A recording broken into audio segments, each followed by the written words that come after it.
Okay, dear Sangha.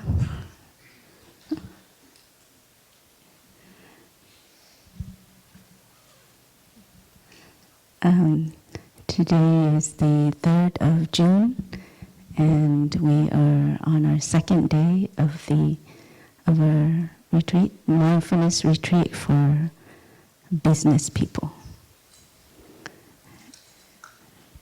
And we hope you have enjoyed the retreat so far and invested some time to arrive in Plum Village, to arrive in the present moment, to arrive home to your body and your mind. Today we will continue a little bit on the theme of arriving, a little bit more, but I think we can say on the theme of arriving.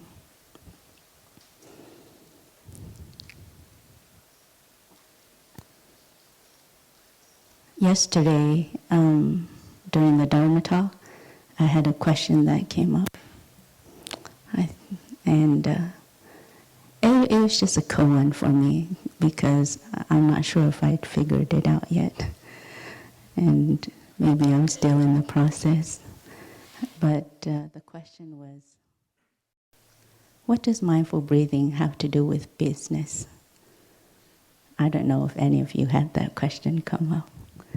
But that was something that came up for me yesterday, and I've been contemplating on it. I still don't have any concrete answers. But today I would like to share a little bit more on coming home to the present moment. What does it mean to come home to the present moment, and how can we arrive home to the present moment?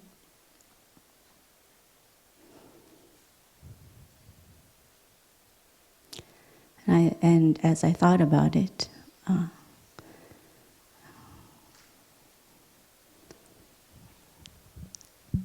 it became, I had a few thoughts I'll just share. I feel there are quite a number of ways to go home to the present moment, but I'll share 2 different ways with you. One is that you can come home to the present moment, to what is going on now, but still be caught in what's there in the present moment. And the other way to come home to the present moment is you can come home to the present moment and be free in the present moment. And what do I mean by that? Suppose while walking to this meditation hall or on your way from Upper Hamlet to Lower Hamlet, you come back to your body. You come back to your steps. You're enjoying each step that you make while coming down to Lower Hamlet, or you enjoy each step that you make while walking to the meditation hall. And you have the thought,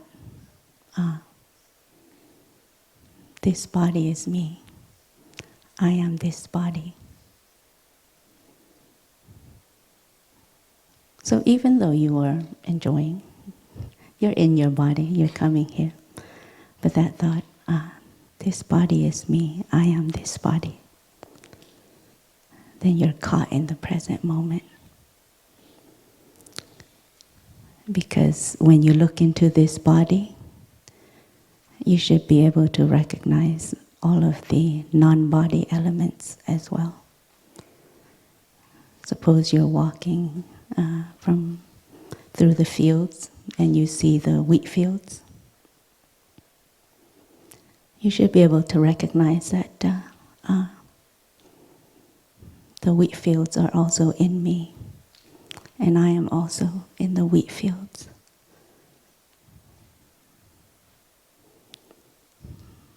The sun is also in me, I'm also in the sun. The rain is in me. I'm also in the rain.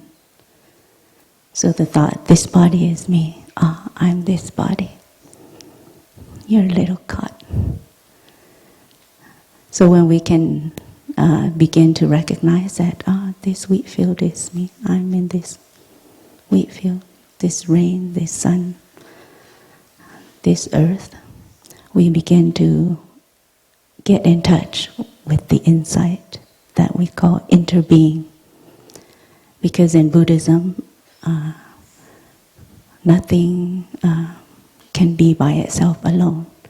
Everything is because of everything else. So coming back to the present moment, and we have the insight of interbeing, we can get in touch with this truth. Everything is because everything else is as well.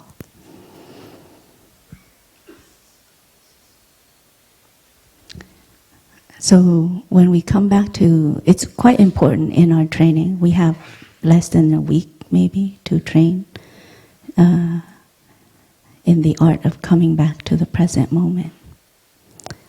And maybe as business people, we want a big company, we want, we have some goals. More successful company, more money, more, capital, more influence. And you can have a lot of these things. You can have a big company. You can have more influence. You can have a lot of capital. But if you don't have the present moment, if you don't possess the now, then what you have in terms of company or success or capital maybe a bit superfluous. I was trying to learn how to pronounce that word yesterday. Superfluous. I don't know. Yeah. So the most important thing that I think each of us can possess is the present moment. Everything that you ever want to find can be found in the present moment. Outside of the present moment, I don't think you'd be able to have much or anything. You can take a moment to contemplate this truth. So how to access the present moment? How can we be more available to the present moment, and how can the present moment be more available to us? So coming back to your body. How to come back to your body and to recognize what's going on in the body. How can I take care of the body? How can I come back to my body and not be caught in my body? That's the practice. How can I come back to my body, take care of my body, and also not be caught in my body, be free in this body?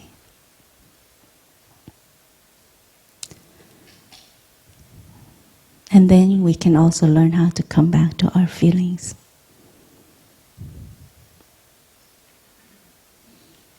And also be free in our feelings. If you come back to a feeling, let's say anger, or frustration, or jealousy, and you think, this feeling is me. I am this feeling. So you're caught in the present moment, even though you're coming back to the feeling. What's happening now is there's anger in you. There's frustration, or there may be peace. And you think, this anger, this frustration, or this peace is me. You haven't seen all of your anger or your frustration or your peace. But if you come back and you see, you can recognize, oh, this anger is not me. I am not this anger. Then you're dwelling in the present moment. And what do I mean by that?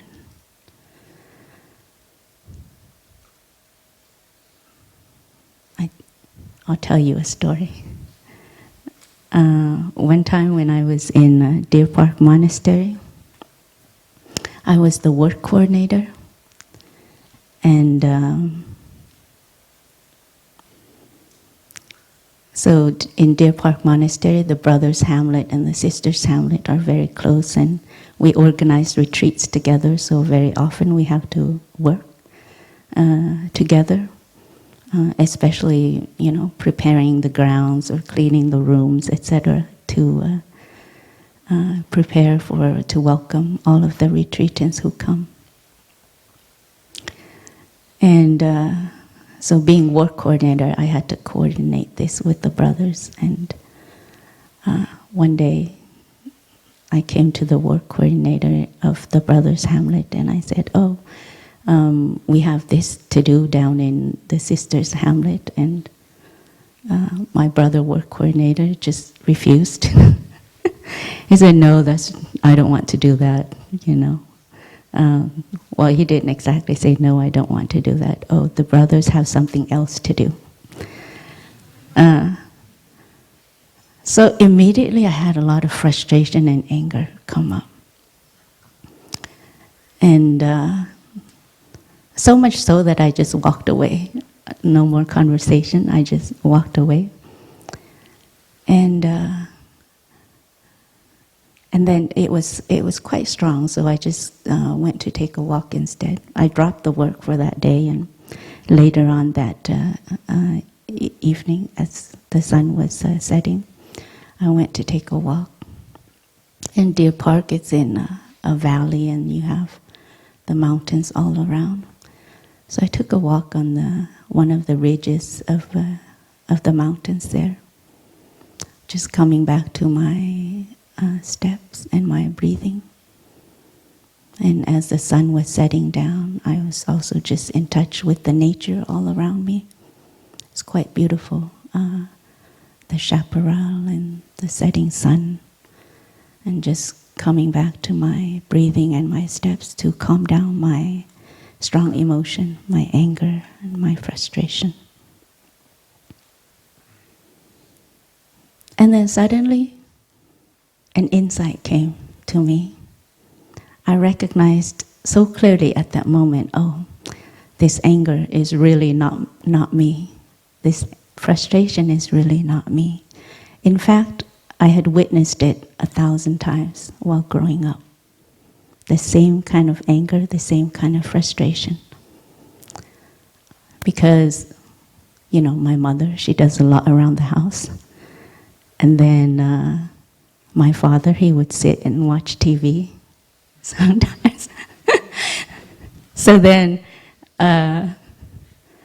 every time she asked him to do something and he's still sitting watching TV, she would get very angry and frustrated. It's like, oh, you never do anything around the house.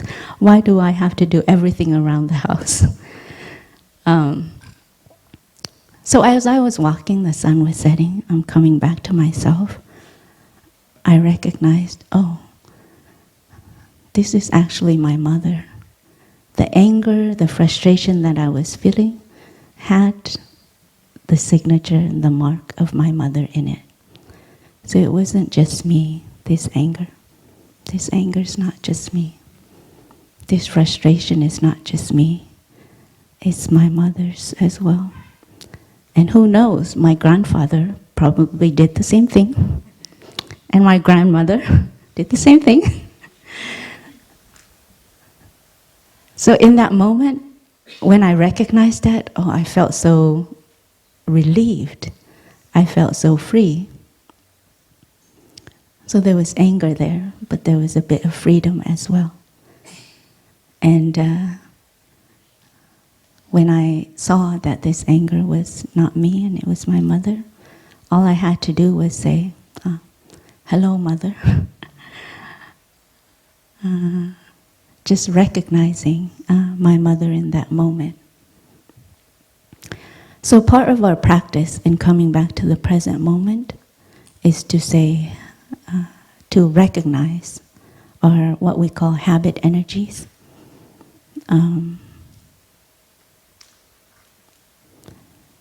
And whatever comes up, for instance, you may have the habit of being angry, or you may have the habit of, there are patterns that we have, different ways we do things. Something happens and it triggers that in us quite immediately. Like the brother refused to come and help the sisters and I get angry right away. That's also a habit that had been trained in me from my childhood. And the moment you recognize the habit energy, all you have to do is say hello to it, recognize it. And that's the beginning of your freedom. Because many of us were caught in our habits. We do things the same way over and over and over again. We think the same things over and over again. Sometimes we feel the same emotions over and over again without really having a way to stop, to come back, to recognize its true nature, its interbeing nature with everything else. So the more you're able to recognize the different elements that make up what you're feeling, what you're thinking, or that make up this body, the deeper you can get in touch with that, with the feeling or the thought, or your body, or your environment, and the deeper you can get in touch with the present moment. Very often when we speak about mindfulness or mindful breathing, I have the impression after a while people get bored. It becomes a bit boring. Oh, it's all only about mindful breathing. Oh, they're just always talking about the present moment.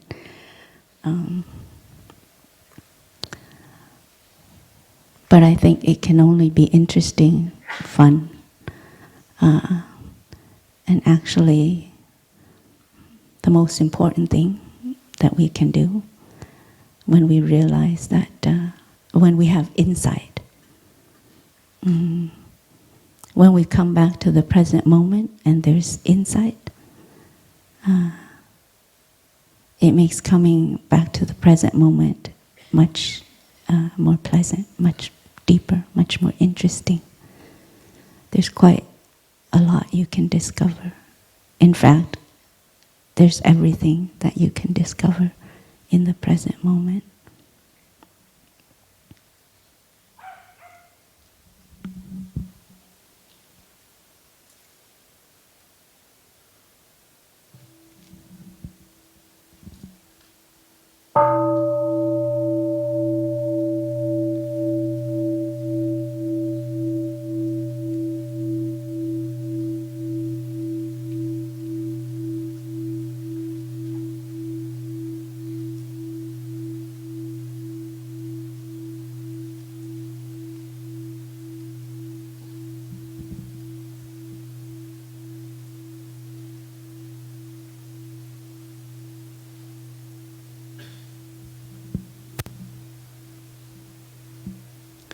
So when we come back to the present moment, coming back to our body, we can recognize the interbeing nature of our body.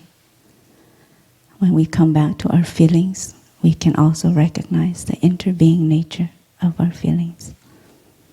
When you come home from work and there's frustration, and maybe your family, your loved ones will have to be at the receiving end of this frustration, you can take some time to look, to be with that frustration and to recognize the interbeing nature of that frustration, where it's come from, how did it get there, what can you do to transform it. We can also come back to our volition, our motivation, and recognize the interbeing nature of that as well. Suppose you have a drive to succeed, for your company to double in size. It might be already very successful. You're not in danger of bankruptcy or anything like that. But there's still this drive to grow your company, to have it become more powerful. Where is this volition coming from? Where is this motivation coming from? We have to take some time, invest some time into looking deeply into this.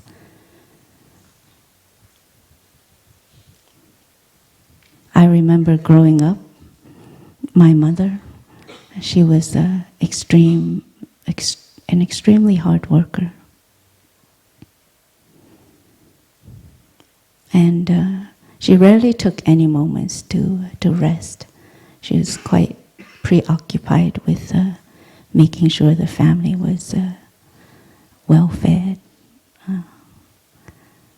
and to have savings to ensure that the family was well fed.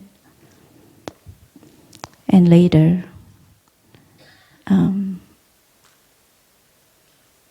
when I became mature enough and was able to ask my mother more questions about her life, she told me stories also about my grandmother. My grandmother grew up in the time of war, and my mother too grew up in a time of war.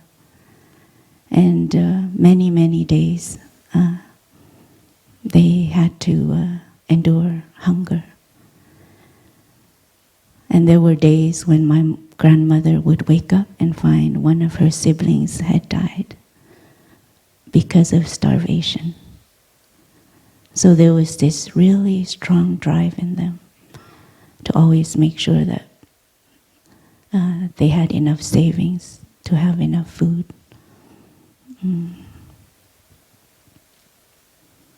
To work hard enough that no one starves. So my mother carried this as well in her whole life. Even though there were points where we got to in our family where there was always plenty of food around, still this drive was there. And when she told me about my grandmother, I could recognize, that motivation, that volition to work so hard, it was also based on fear. My grandmother's experiences. And even before my grandmother, maybe if we look at ourselves as a human species, this is one of our primal fears. Fear of not having enough to eat, always ensuring that we can survive. So when we look into our motivation to double the size of our company or etc., we can learn to recognize, this is not just a dream, this is not just this desire alone, but it's connected to everything else as well. It also may be connected to peer pressure or your sense of a self, your sense of what success is, your fears about what success isn't. So we can take some time coming back to the present moment. And when we come back, an insight is there, especially the insight of interbeing.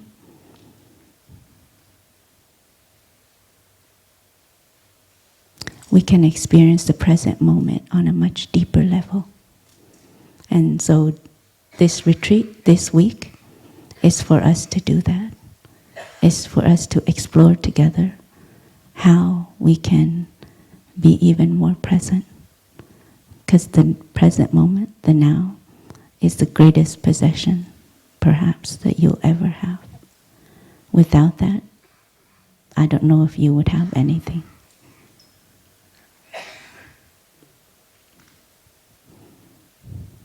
So while we're walking during this week, invest your time to come home to your body. If there's someone who wants to engage in conversation with you about business or about the retreat, etc., just take a moment, stop, carry on with the conversation. But as you're walking, invest 100% of your energy in walking. Coming home to your body, just to experience, this body. Is it just me? Am I this body alone? What am I feeling? What am I thinking? Are my feelings based on insight, right view? Are my thoughts based on right view? Is my perception of my body, myself, based on right view? And what I'm experiencing right now,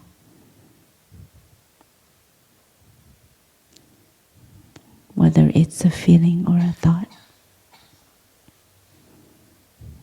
what are all the non-feeling, non-thought elements that have gone into making up this feeling and this thought?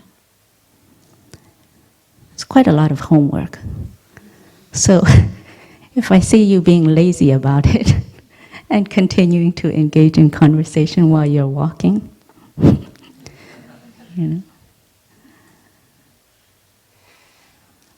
it's quite pleasant to come back to the present moment. And in fact, when we and we can see this, we can witness it in our life. When we interact with those who are in possession of the present moment, you see the difference right away. You can feel their peace, you can feel their solidity. Or even when they're suffering, you experience it on a much deeper level, on a level that there's also freedom at the same time. So the question is, the other koan, besides what does mindful breathing have to do with business? The other koan is, do you possess the now?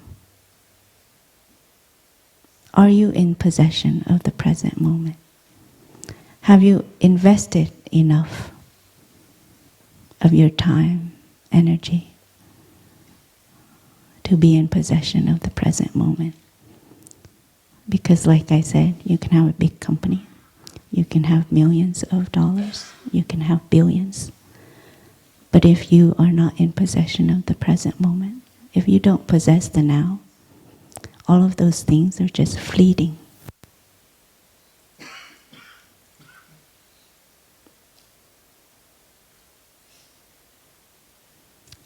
That's the koan. Do you possess the now?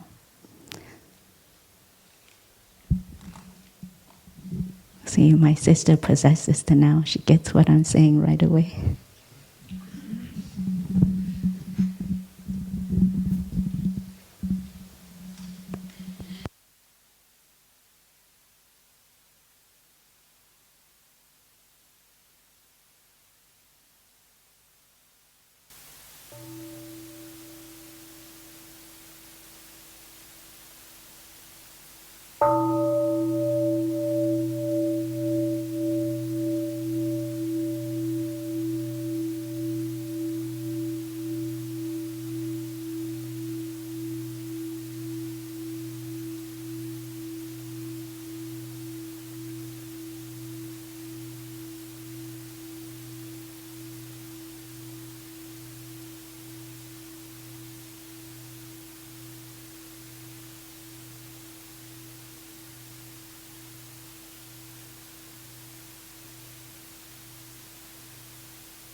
Thank you, dear sister.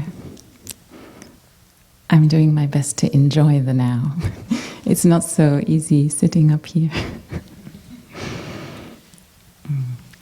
There's a pathway to the now that is wonderful to write on the board. So I'd like to do that briefly.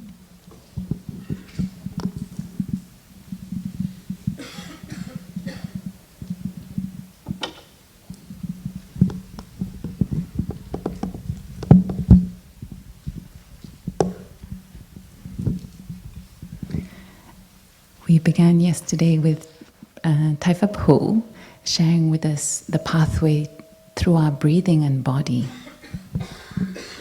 And he explained the first 4 exercises. The first, to recognize one very key quality about our breathing. Is it coming in or going out? Very simple.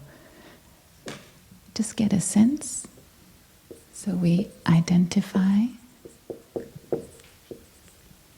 in-breath and out-breath. No judgment, just checking in.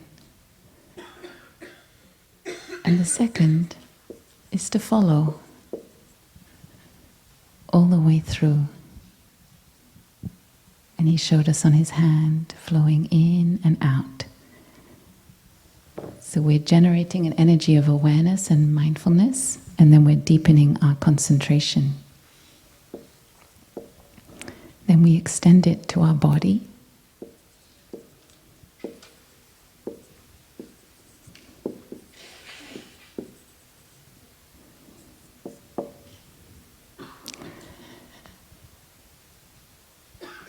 And perhaps one of the first things we find when we come back to our body is something a little bit unpleasant. It could be tension, it could be tiredness. So we gently calm our body, calming our body.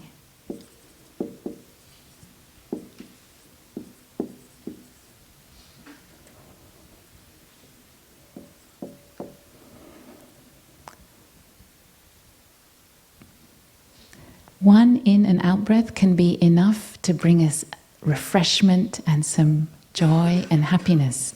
And in our practice, we're always doing our best to cultivate more of the energy of happiness and to handle the challenges that are coming up.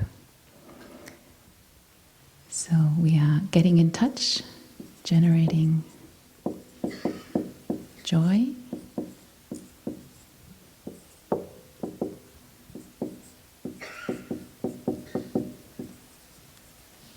And generating happiness. So walking through a wheat field, feeling the breeze on your face, breathing in, I am the wheat field, breathing out, the wheat field is me. You're generating joy and happiness right away.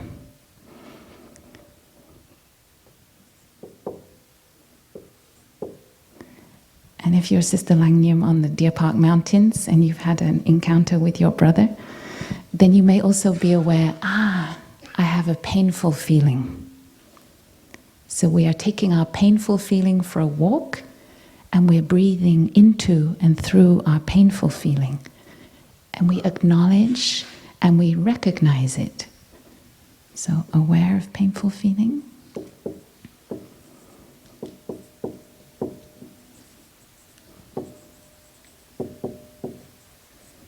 And then calming the painful feeling.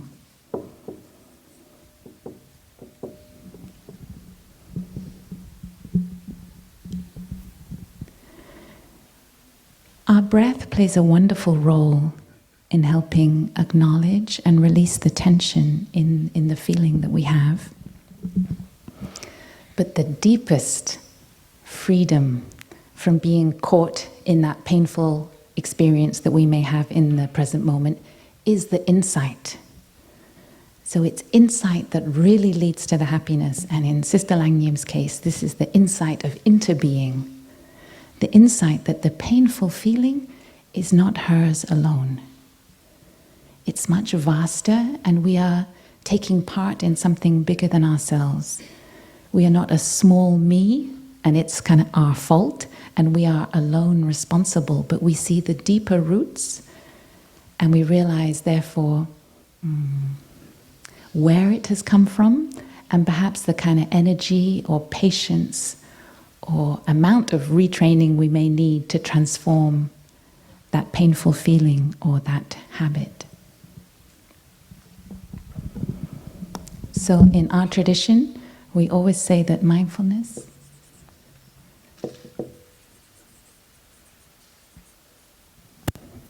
leads to concentration and insight. And our teacher used to say, perhaps the phrase mindfulness-based stress reduction is not enough. It is insight-based stress reduction, insight-based freedom and happiness. Mindfulness leads to concentration and insight.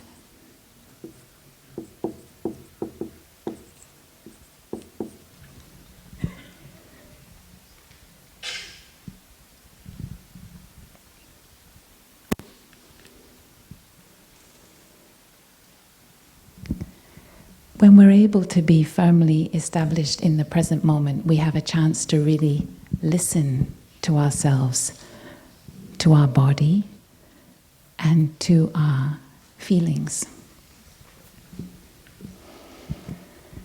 I think it was when I first came to Plum Village, I realized I didn't know myself very well. I thought I knew myself, but I hadn't been listening deeply enough. When our teacher went to the United States to teach at Google and to meet various CEOs in Silicon Valley, he asked them the question,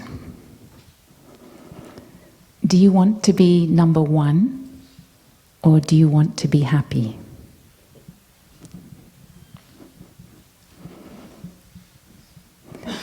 They weren't sure that they wanted to choose. Do you want to be number one, or do you want to be happy? And Tai said, you have to make a choice. You have to choose which is more important. If you choose success as your number one, as your main intention, you may become a victim of your pursuit of success. And your loved ones, your family, the people you care the most about, they may also become a victim of that goal. But if you choose happiness, you can never be a victim of your happiness.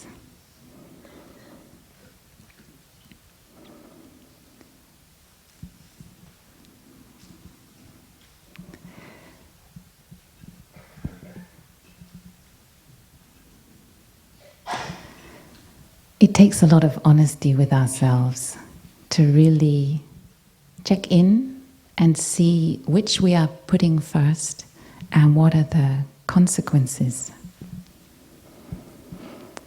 I remember a talk our teacher gave in London soon after the financial crash, and he said, the fact is we have been borrowing too much from ourselves. Perhaps in terms of sleep, in terms of exhaustion, in terms of generating joy and happiness and peace, we push ourselves too hard. And we've borrowed from our loved ones. We've asked too much of them. And instead of helping them generate joy and happiness, we maybe make them suffer more because we're putting something else first. And perhaps we've borrowed also from future generations, from our children and grandchildren, and from the planet. What are the true costs of our priorities?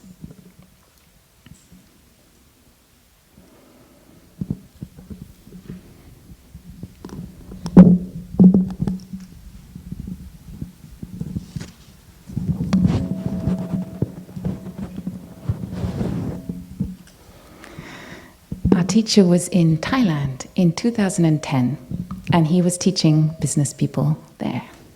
And he said there are 4 kinds of enterprise. Okay, I'm gonna put it here.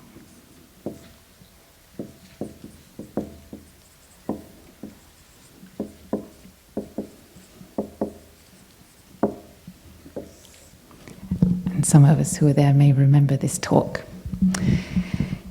He says that you can have a business or enterprise where there is a lot of happiness, not too much borrowing, and a lot of profit. So the staff are happy, and there's a lot of profit. Number 1.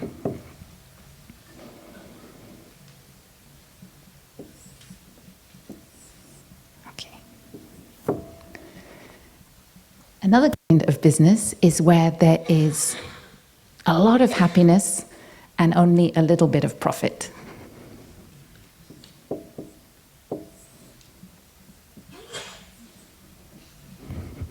This is how he drew it. Okay. The third kind, where there's a little bit of happiness and a lot of profit.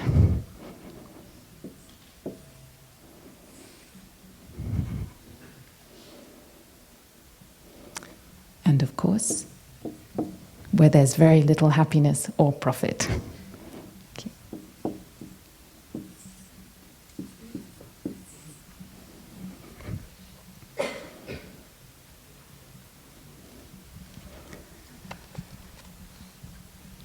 Thai said that in Plum Village we're probably number 2. A lot of happiness and not so much profit. But perhaps here we measure our profit not so much in economic terms, but in terms of the transformation and healing that our residential community experiences and that everyone who comes to be with us experiences. We could kind of maybe count our success. The bottom line of our success is perhaps collective awakening and that healing. And Thai said that we have to be very careful, even about enterprises that are in category 3 with just a little bit of happiness and a lot of profit.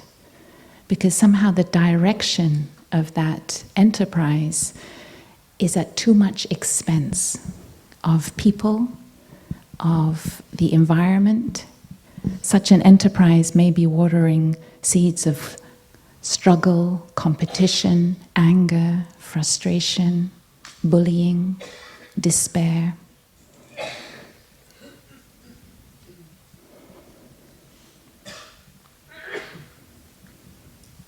So the question is, how would we go about making either 1 or 2? Mostly we're more expert in number 2 here than in number 1.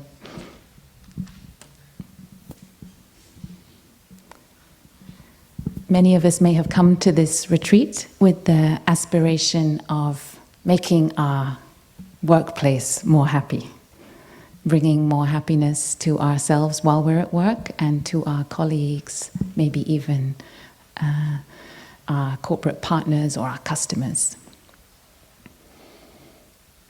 But as our teacher would say, we cannot offer what we don't have. So there's a reason why we're doing all of these things here, so that we have something to offer. We could look at all of our mindfulness practices through the breath, through the body, the way we learn to walk, the way we're learning on this retreat to eat, to listen to ourselves and others. It's an engine of mindfulness that is giving us a certain clarity, a clearness of mind, a kind of some space inside. Also, compassion. When we have that compassion for ourselves, we can offer compassion to others.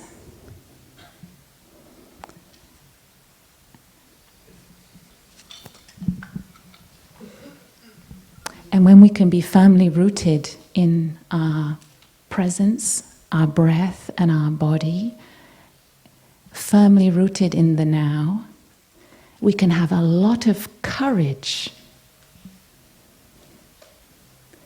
to change the situation, to live our moments as we would like to, whether it's at home with our loved ones or whether it's at work. So our energy of mindfulness and presence, having the now, we have a lot of strength and courage to walk the path less trod, to bring change that perhaps others are not yet able to bring.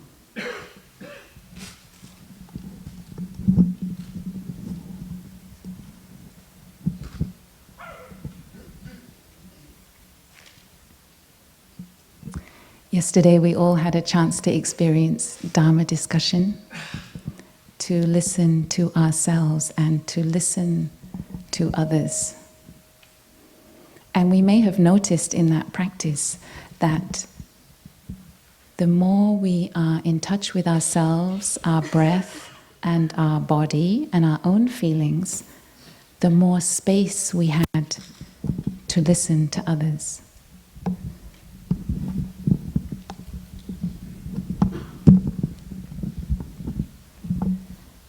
So our teacher would say that first of all, we come back and we take care of ourselves. The way out is in. So it's wonderful that we're all doing that on this retreat. And the monastics, we are also doing it on this retreat. This is also a retreat for us. So we are also enjoying the sitting, the walking, the chanting, the eating mindfully together. We are also coming back to ourselves. So it's very powerful in a retreat when there's several hundred of us breathing and walking and listening and taking care of what is coming up inside.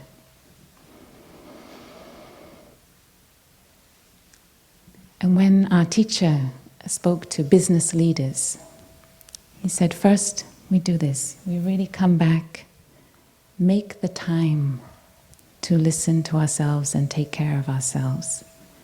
And then the next step is to offer our presence to our loved ones. Whether it's our partner, our children, our siblings, or even our parents or our closest friends. They also need us to be present. They need a quality of presence from us, not distraction or being too full, but really able to be there and say, how are you really? How are you doing? Sometimes we speak about the Plum Village mantras. We don't say them in Tibetan or Sanskrit, but we say them in English. And the first one is, I am here for you. I'm here.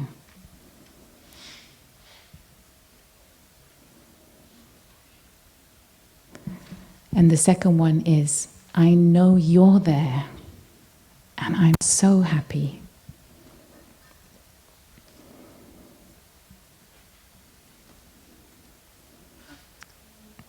And then we can ask, how are you doing?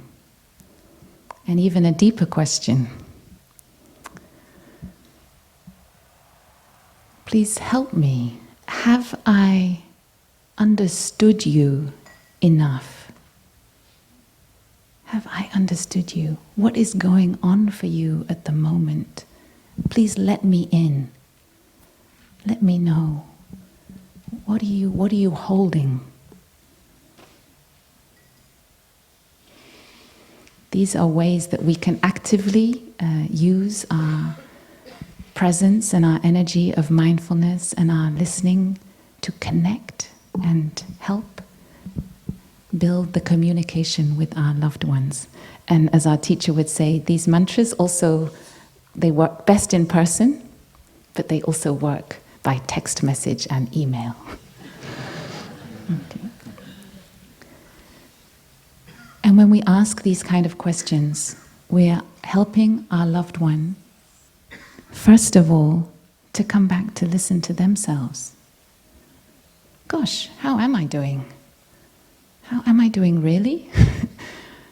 To create a moment for them when, without telling them that they have to do any of this, we invite them to reflect a little bit on what is going on inside and to share with you who's so close to them, but perhaps it's been a while since we asked, since we were really present. So we're helping this happen. We're not telling them what to do, we're inviting them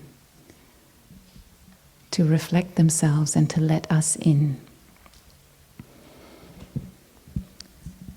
And our teacher said that once we've been able to practice this with our loved ones, then we can start to see how we might bring it to our place of work.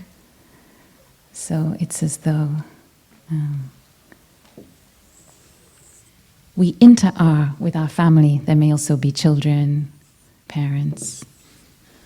We inter-are with our family, and once we've really taken care of that, then we go towards our place of work.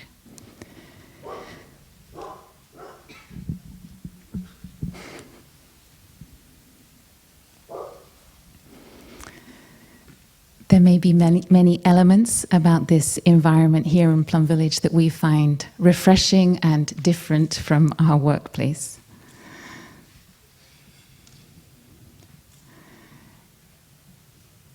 And we may wonder where to start.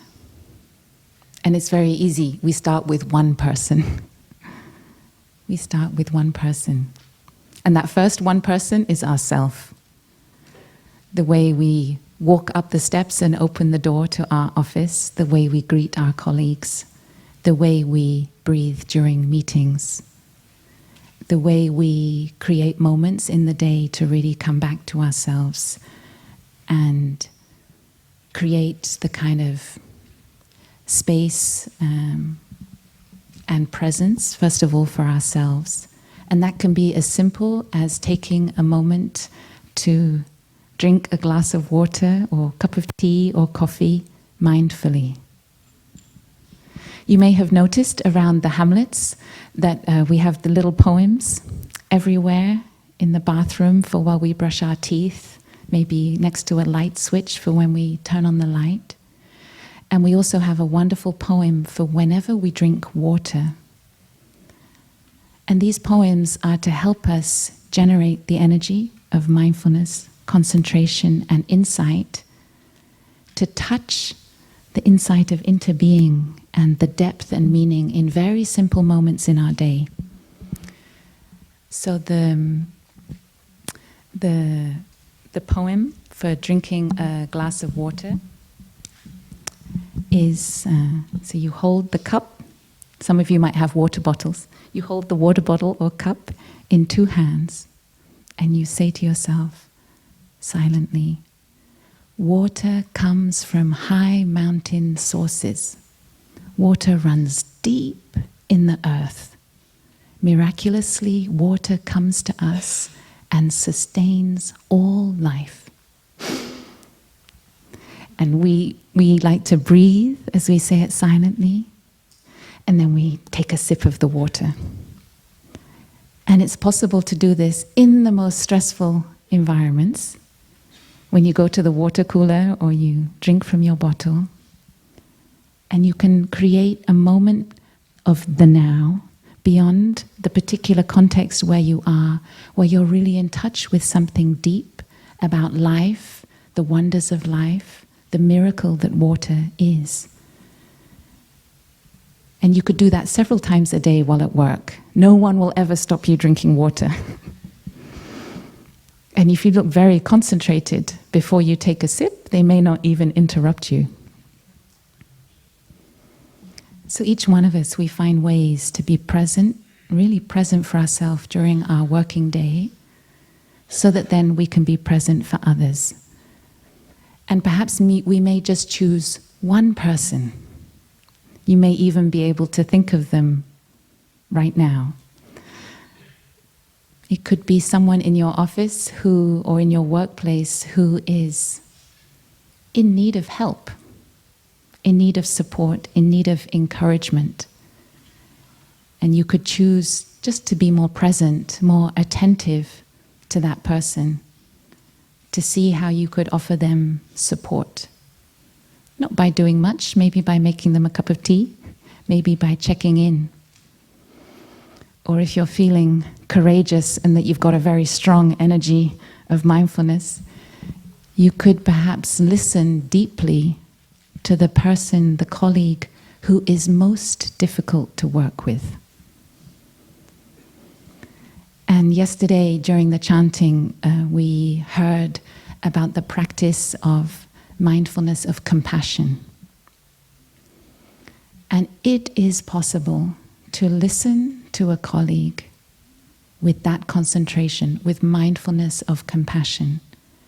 If we have a colleague who is toxic, who swears a lot, who has a lot of anger and bitterness and is very difficult to work with and talk to, that is someone who suffers a lot. And maybe no one has ever really heard them, never really heard them out.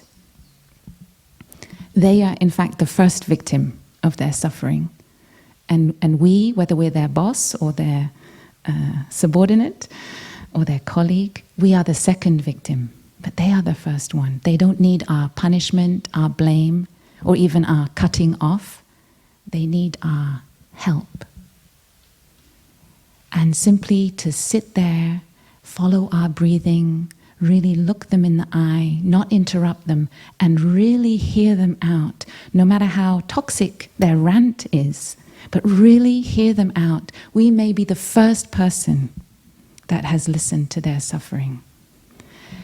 And we protect ourselves in that moment because our only intention is to allow them to empty their heart, to put down the burden. We're not really listening to the words. We're not engaging in any mental reaction to what they're saying. We just want them to have this opportunity to put it down. They don't even need to know that we're practicing mindful listening.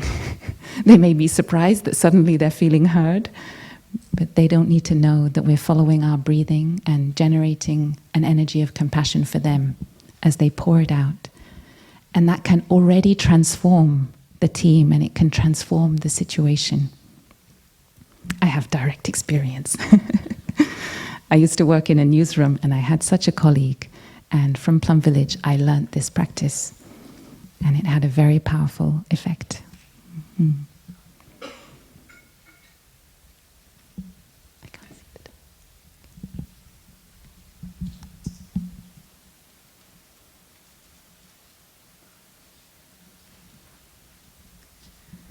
I think all of us would wish that we could all be more human at work. Perhaps in our daily life, many of us, we put on almost as though it's a mask. We are struggling, we are feeling competitive, and perhaps we don't really see the humanity in others or give ourselves the chance to be the best we would like to be in that setting. And I think really opening up communication, offering each other the gift of listening deeply and checking in with each other is a way to make the environment more human, more real. Just the kind of realness that we're experiencing here in our family groups, to bring something more of that spirit to our place of work.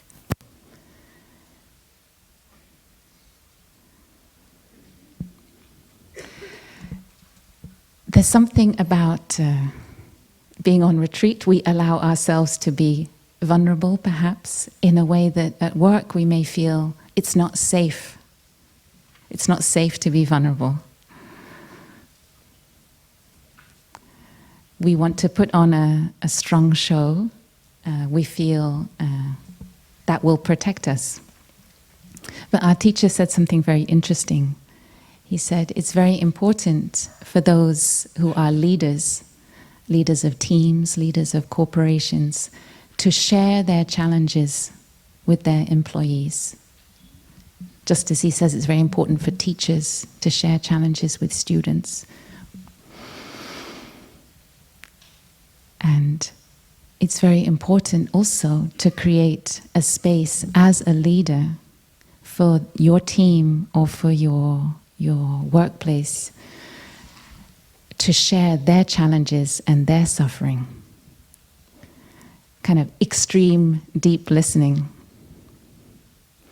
So in 2013, we heard Ty recommend this to Mark Benioff, who's the CEO of Salesforce, a big tech corporation.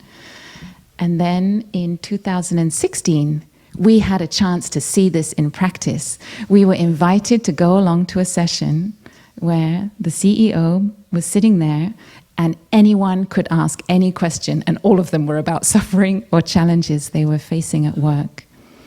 And it was very powerful for us as monastics to sit there, to breathe, and to witness the power of this session and the positive energy that was released by recognizing the difficulties, naming them, acknowledging them, just as we do for ourselves. We also do that, and it's possible to do that in the company. And we've borne witness to it, so we can also say it's possible and it works.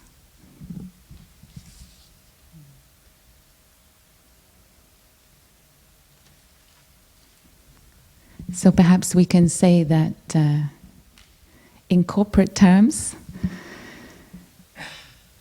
if we invest in happiness for ourselves and for our colleagues, it may not necessarily bring more profit, but you never know. And it depends how we measure our profit. If we don't feel that a day at work is a day lost, but a day lived well, lived deeply, lived really as our true selves, and when we see that the happiness of ourselves and our colleagues is also connected to the wider impact of our company. We may have a few companies that would claim this one, but what is their effect on society? What is their effect on the environment? And in Buddhism we would say that true happiness always comes with the insight of interbeing. The happiness of the business has to go with the happiness of society and the earth. Our happiness in the workplace is not separate from our colleagues' happiness. At the beginning in the newsroom, I wanted to say, that colleague, it's his anger is his problem. That's his issue. But after what I learned here, I realized, no, it's affecting the whole team. We are all a part of this, and each one of us has something that we can contribute, even as simple as listening.